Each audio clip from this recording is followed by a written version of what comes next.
Basta nga pala mga paps, ngayong araw pala, ituturo ko sa inyo yung isang paraan sa pag-test ng oxygen sensor, okay? So simulan na natin to mga paps.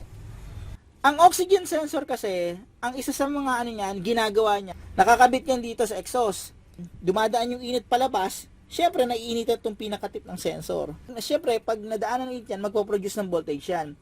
Yung voltage na yun, yun yung nababasa ng tester ko, mga paps, yung dating tinest ko. Ganon din yung konsepto niyan. Kapag nakakabit kayo sa OBD scanner, kapag mainit yan, makikita nyo yung voltage ng oxygen sensor nyo, papalo na yan, gagana na yan.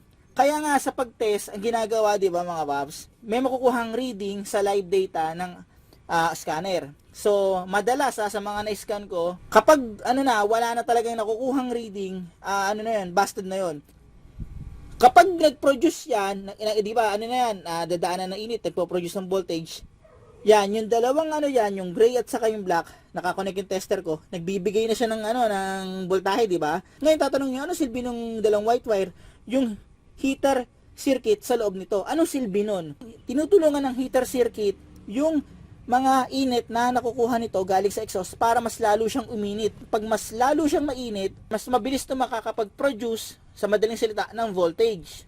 Ito, pwede nyo i-test yan dito. Test yan. Ang konsepto nito para kayo nagtitest ng heater plug. Pero syempre, oxygen sensor, iba yung specification yan. Kung mag-check kayo ng Google, 10 to 25 ohms. Pero, may mga iba, mga 7 goods pa yan. Okay? 6 goods pa rin yan. Yan. Wag lang yung tipong mababa sa 5, saka wala kayong makuha. Open circuit na yun mga paps. Okay? Dito naman, yung dalawang wire na to, dyan natin ilalagay ang positive at saka negative natin para pag nagpo-produce to ng voltage, kapag naiinitan yan, makikita natin ngayon kung ano yung voltage na ibabato rito. Okay?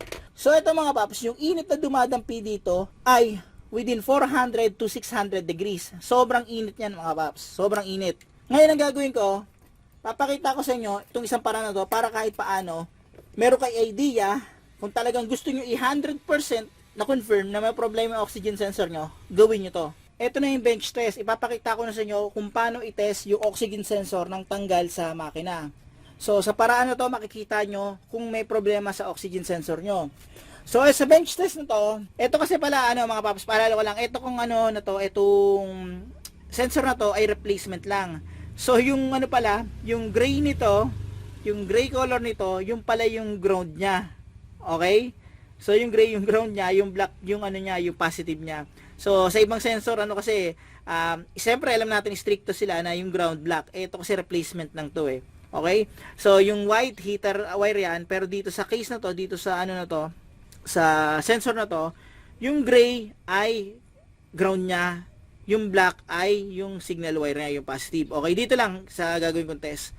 Ngayon, pwede nyo naman pagbaligtarin yung wire na yan. Ang goal kasi natin dito ay kung makakapag-produce ba ng voltage kapag naiinitan yung tip ng sensor. Okay? So, yun yung pinaka-goal natin dito. Ngayon, gagamit ako ng torch. Yan. Gagamit ako ng torch. Papainitan ko to. Pag napainit yan, magpo-produce yan ng voltage.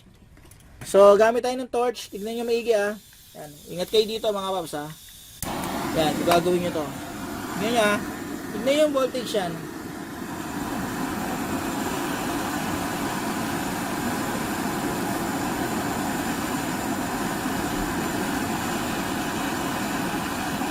So, nakita nyo, nag-produce na siya, di ba? Yan Ang laro ng sensor, 0.1 to 0.9 eh. So, yan. Yan siya, ganyan. Oh, teka, ano nangyari?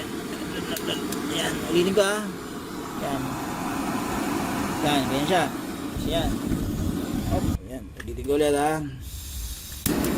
So, ayan yun yung voltage. Yan. Yan, ganyan siya. Tapos, laro yan, di ba? Ganyan nangyari. Ganyan ang laro ng voltahe ng oxygen sensor.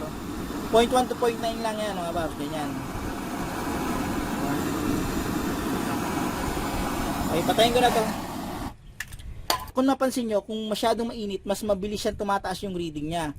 Kaya yung mga oxygen sensor, kapag talagang palyado na, sobrang init na talaga ng makina, pinatatakbo nyo na ng 1 oras, wala pa rin napipick up. Siyempre, wala na yun, palyado yung oxygen sensor niyan. Hindi porkat, walang check engine, akala nyo, walang problema yung mga sensor sa sasakyan nyo. May mga pagkakataon mga paps na walang check engine, hindi na pick up ng scanner, may problema na yung PSA or yung sensor. So paano mga paps, hanggang dito na lang yung video ko. Sana kahit paano, itong video na to, nakatulong to in case na gusto nyong i-confirm kung may problema yung oxygen sensor ng sasakyan nyo. So gumamit kayo ng scanner, meron ng DTC, tinuturo to. Na live data nyo, tinuturo to. Ngayon, yung nakakabit to sa loob ng sasakyan, gagawin nyo yun. Medyo sablay na talaga. Ngayon, gusto nyo pa makasigurado talaga na may problema, baklasin nyo, gawin nyo itong bench test. Okay? So, sigurado dito, malalaman talaga kung talagang palyado na yung oxygen sensor nyo. Okay?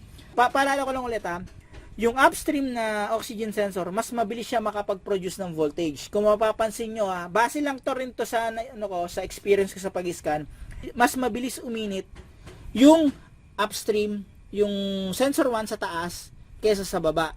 Kaya yung iba nagtataka, bakit ang tagal ng pick up ng voltage ng sensor 2? Okay, so yun yung naobserbahan ko sa pag-scan ko. Mas mabilis uminit yung nasa taas kaysa nasa baba. Pero same konsepto pa rin yan. Pinatatakbo nyo na isang oras sa makina, mainit na mainit yun, natural, iinit rin yung baba. Iminit yung baba, magpo-produce na ng voltahe. Okay? Hindi yung tipong isang oras nyo na pinatatakbo, wala pa rin pick up to ng voltahe. Iba na yung mga paps. Sigurado may problema na yun. So paano mga paps, sana nakatulong tong video na to in case na mag-check kayo ng oxygen sensor. Okay? Paano mga paps, maraming salamat sa inyo.